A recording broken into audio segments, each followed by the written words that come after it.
Pues sí, este jueves ha tenido lugar en el espacio Diffway, aquí en París, una performance que bajo el título de Soirée de l'Opéra, velada de ópera, ha reunido a tres artistas de talla internacional, el flautista y director de orquesta Patrick Gallois, la pintora Tina Ossara y el compositor Gabriel Sivak. En torno a la obra para flauta solista Historia de la letra I de Sivak, la música inspira la acción de la artista plástica Tina Ossara, quien realiza una pintura efímera.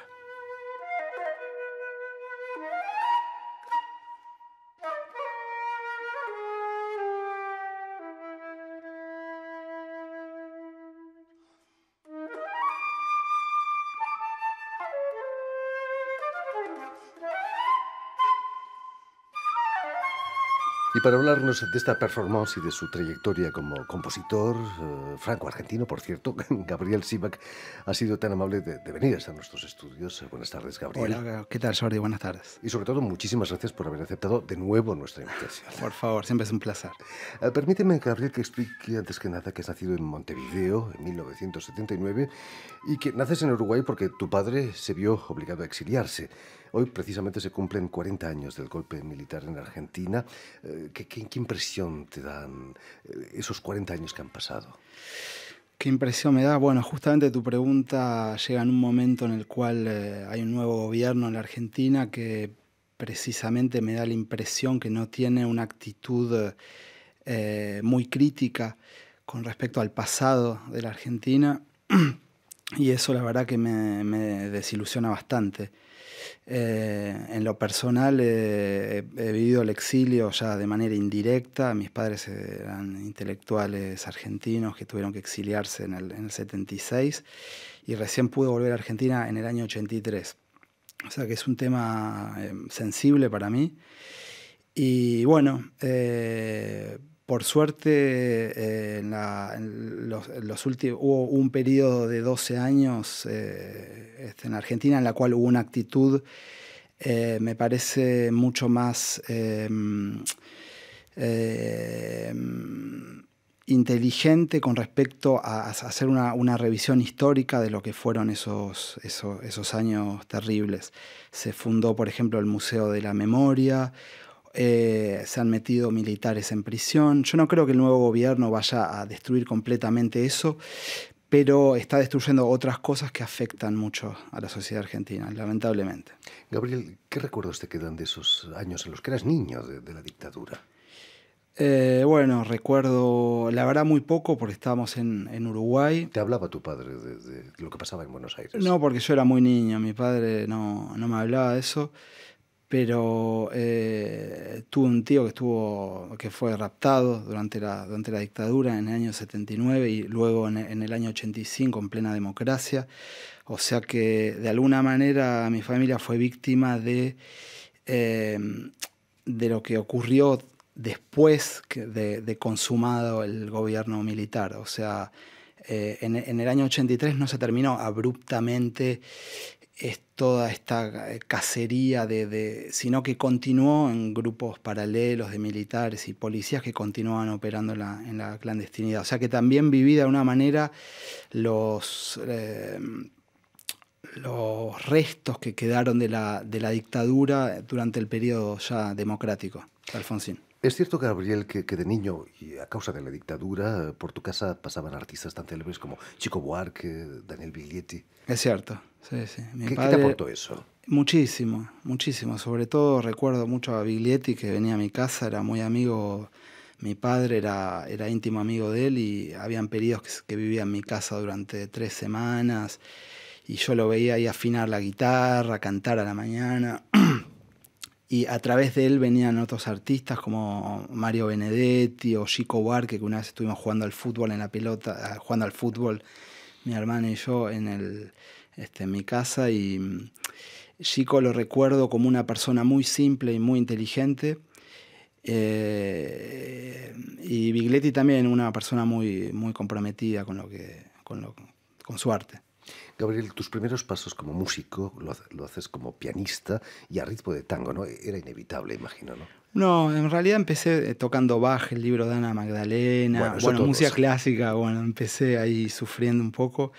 Y sí, de alguna manera después tuve un contacto con el tango quizás algunos años más tarde, o mismo ya de niño tocaba algunos tangos a media luz y otras que tenía en mi casa, y mi padre era un gran melómano, entonces tenía muchos discos y se escuchaba mucha música en mi casa.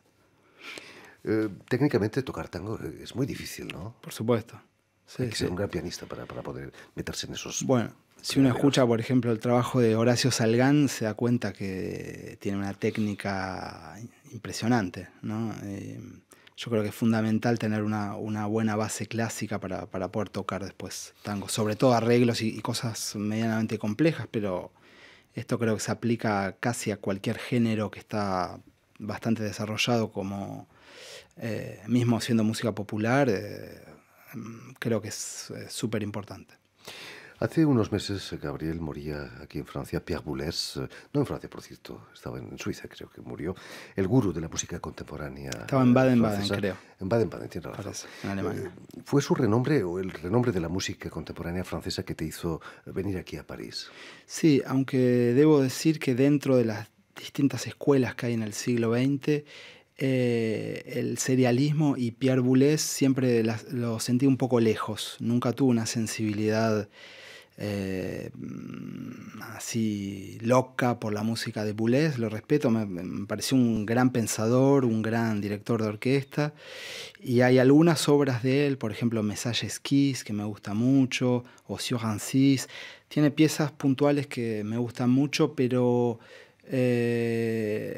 digamos, una de las características del siglo XX es la pluralidad estética. Y afortunadamente yo pude empezar a encontrar otros compositores con los que me sentí más cercano estéticamente. Es el caso de Messiaen, por ejemplo, Ligeti, Chelsea, ¿no? Al principio, cuando empecé a escribir mis primeras piezas en Buenos Aires, cuando tenía 18, 19 años, me sentí un poco frustrado porque sentía que el único camino era seguir la escuela de Viena, Schoenberg, Weber y Berg. Y si bien me parecen tres genios absolutos, por una cuestión de sensibilidad yo no me hallaba dentro de su universo, ¿no? Fue todo un camino empezar a descubrir otras vías y empezar a ver cómo hacer para integrar mis distintas influencias, ¿no? Quizás la muerte de Pierre Boulez marca el final de una época.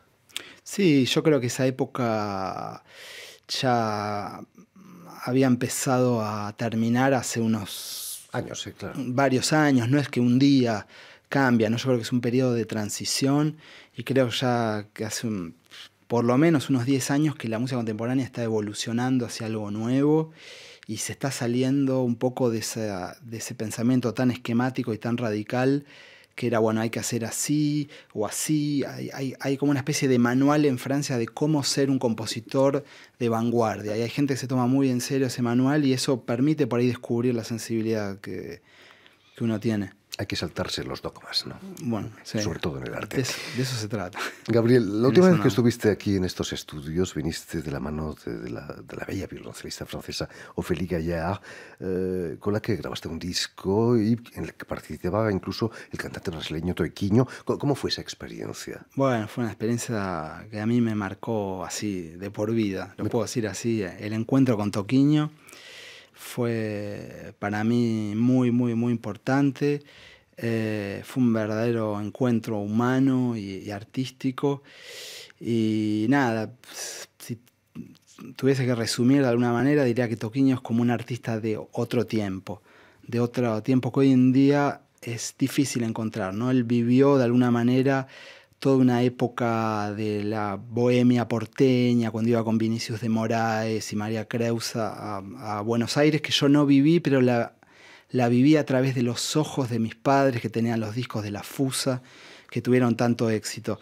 Entonces yo conocía muchísimas de sus canciones, y conocí más todavía cuando tuve que hacer los arreglos para el espectáculo con Ophélie Gaillard y con él. Entonces, realmente él estaba como bastante sorprendido de llegar acá y encontrarse con alguien que conocía todas sus canciones y cosas mismas que él había olvidado, discos que hizo en los años 80. Y yo conozco toda su obra, y la verdad que me marcó la sencillez, la simpatía con la que él se mueve, ¿no? Lejos completamente de cualquier actitud diva, como hoy encontramos regularmente en el medio del arte, con gente que nada, que no le llega ni a los talones a él, y él se comporta de una manera muy sencilla y muy humana con la gente. Hasta empezamos a componer canciones. Fue realmente un encuentro así de salir por la noche de París, recordar anécdotas, comer, beber. Ellos creo que tenían una actitud de disfrutar de la vida con Vinicius, que él guarda eso, ¿no? De realmente gozar, hacer arte, para que haya ir más allá de la parte musical y del perfeccionismo musical, sino que haya un verdadero encuentro humano. Creo que eso es lo que él busca a esta altura. Hablando de encuentros humanos, ahora realizas una performance con otro de los grandes nombres de la música francesa, el flautista Patrick Gallois, y director de orquesta, por cierto. ¿Cómo fue tu encuentro con Patrick? Bueno, en realidad yo lo vi tocar a Patrick hace muchos años en un concierto en Aulnay-sous-Bois. Él estaba tocando música contemporánea y tuvimos una breve charla después del concierto. Yo me acerqué a felicitarlo. Y muchos años más tarde yo tuve la idea de hacer esta pieza para flauta solo, que se llama Historia de la letra I, con 2 puntos, que está inspirada de un concepto bastante particular, que es encontrar la similitud entre la morfología de los instrumentos y la forma de las letras. Yo veía la flauta como una I al revés, ¿no? Me pasó con el saxo también, de verlo como una J. Tengo como toda una serie de piezas para instrumentos solos que trabajan sobre esta temática, ¿no? Entonces le mandé unos 10 años más tarde a Patrick la grabación de esta pieza, y él era director en Finlandia. Y me acuerdo que me respondió unos días más tarde de manera muy gentil y muy cálida, que le había parecido muy, muy interesante la pieza y que esperaba poder tocarla algún día. Así que muchos años después surgió la posibilidad de crear este espectáculo, que es bueno, una performance interactiva entre música y pintura con su mujer, Tina Ossara, en la cual, bueno, partiendo del concepto de una letra llevado a la flauta, esto se amplifica y abre todo un terreno a través de la pintura, ¿no? Un terreno abstracto que desarrolla Tina Ossara de manera fantástica durante 20 minutos, en la cual ella va interactuando con la obra y creando también contrapuntos a través de la pintura, pero haciendo algo completamente libre y espontáneo, ¿no? No hay un cuadro que ella sepa que va a pintar, ¿no? Es lo que va surgiendo ahí en el momento. Y para mí es una experiencia muy, muy, muy enriquecedora ver lo que otras personas pueden sentir con lo que uno escribe, para ver cómo lo transmiten después en pintura.